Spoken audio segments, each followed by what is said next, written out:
Hello, friends, both old and new. I am John St. Baptiste, and this is Music Makes the People Come Together, where we share amazing and eclectic music with amazing and eclectic people, much like yourselves. This is actually a reshoot, and I am bringing this video back up again because I was unhappy with the original production of it.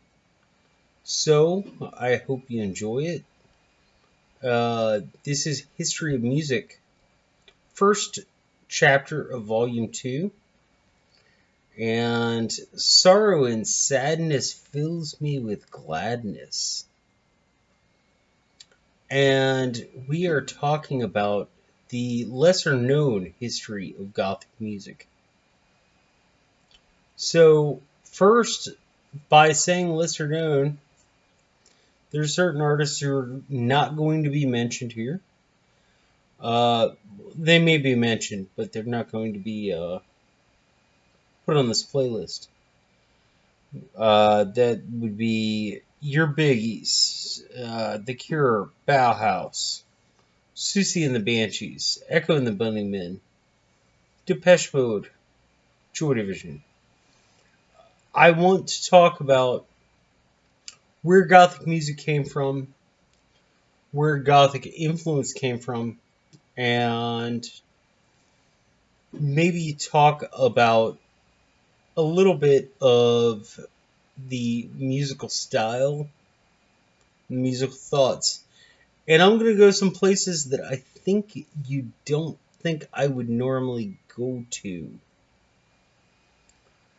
So we're going to start off with what I consider the original Gothic artist, Screamin Jay Hawkins.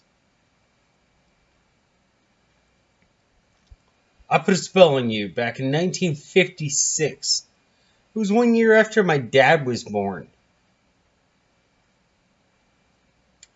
And he did I Put a Spell on You after a night of apparently some like Romanesque alcohol and feasting orgy. And yeah, by the way, this is going to be offensive. Deal with it. Sorry. That's why most of the things on this channel say that it's not made for kids. So parents, if you want to let your kids watch this, that's at your discretion. But I have to do that so that I don't get taken down just for putting up a video.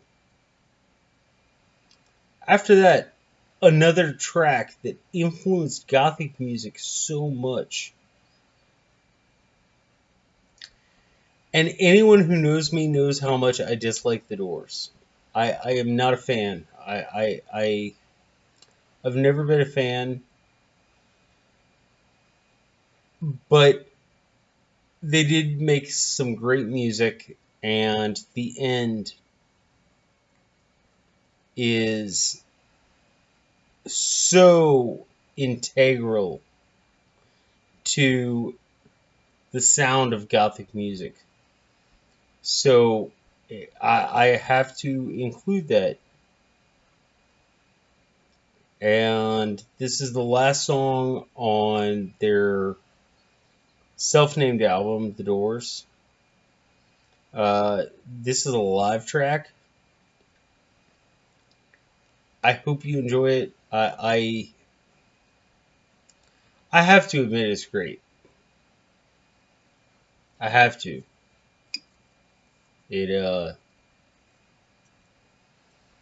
don't care much for most of their work, but I really, really dig this track. And it was so influential on the sound of Gothic music. Then we're starting to get into the subgenres of Gothic music. and the uh, trebuchet that launched Gothic Pop, I would say, is After Hours by the Velvet Underground. This was on their third album with Maureen Tucker, and she's not Nico. I actually like Maureen Tucker a little more than Nico. Burn me at the stake if you want to. Kill me first. Go ahead, please. It'll make it a little better if you burn me at the stake. But I do like Maureen a little more than Nico. But this was, at least to me, in my eyes, the base of what I would call Gothic Pop. And this is where we're getting into all the subgenres, and I love and hate. I have a love-hate relationship with all the subgenres of music. I love it because you look it up and it says exactly what you want to hear. But I hate it because it says exactly what you want to hear and you don't hear something new. But goth pop and a certain band named The Cure probably wouldn't exist if it weren't for the Velvet Underground. Just saying. Just saying. After that, we have Shine On You Crazy Diamond by Pink Floyd. Now, that track is very, very, very special to me. For a number of reasons. That if you know me, you would know why. But it also, I think, fed into the entire concept of Gothic music and the immensity, is that a word? And the entire concept of what you can do with a soundscape. You know, there are certain bands. The Beatles did it. The Beach Boys did it. And then Pink Floyd just took it and was like, hey, we're going to take and we're going to make a soundscape. And they did with that album, which is Wish You Were Here. And I don't know how else to describe it. They created a soundscape, and that really led some roots to what is Gothic music right now. After that, we have Alice Cooper's Welcome to My Nightmare. Now, this came out in 1975 in America. And for any of my friends who are over the other side of the Atlantic or the Pacific, this was a big deal because it was so confrontational and so consequential. But this was a great track, and this was before he got clean. This was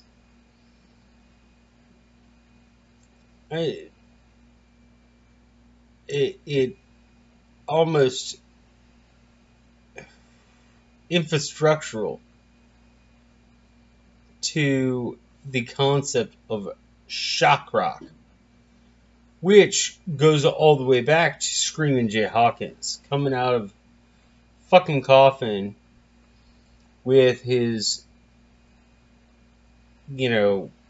bone through his nose Like, Alice Cooper knew what was going on there, and he really knew how to pull off the shock rock. And also, apparently, he plays a very good game of golf. His handicap is much better than mine. Following that, we have what I call the root of Gothic Blues. And Gothic Blues, I do think, is a genre in and of itself. And that would be Nick Cave and the Bad Seeds doing the Mercy Seat. Now, the Mercy Seat, it's so interesting because that phrase in the Bible, it is the two angels holding the Ark of the Covenant. And in prison, it means the electric chair.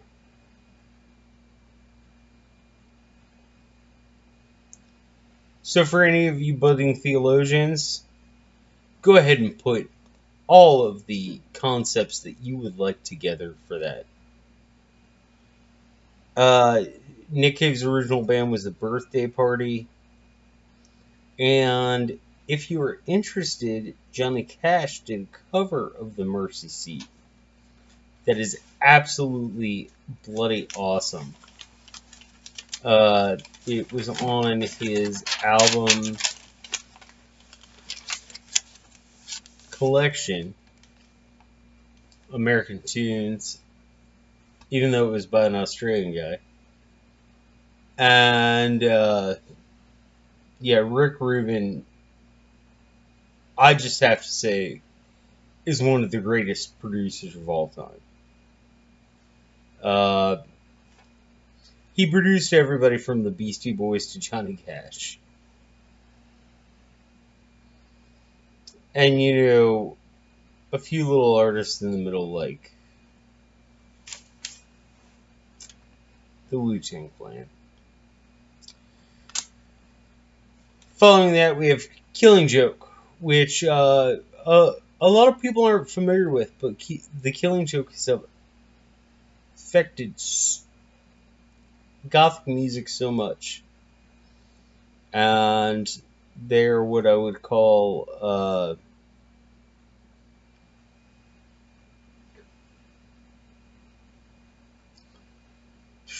prog goth, almost. But definitely check this out.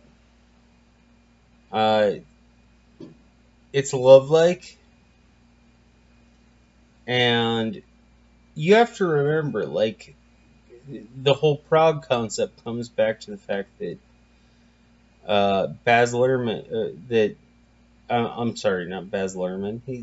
He's the guy who made Moulin Rouge. Jazz Coleman and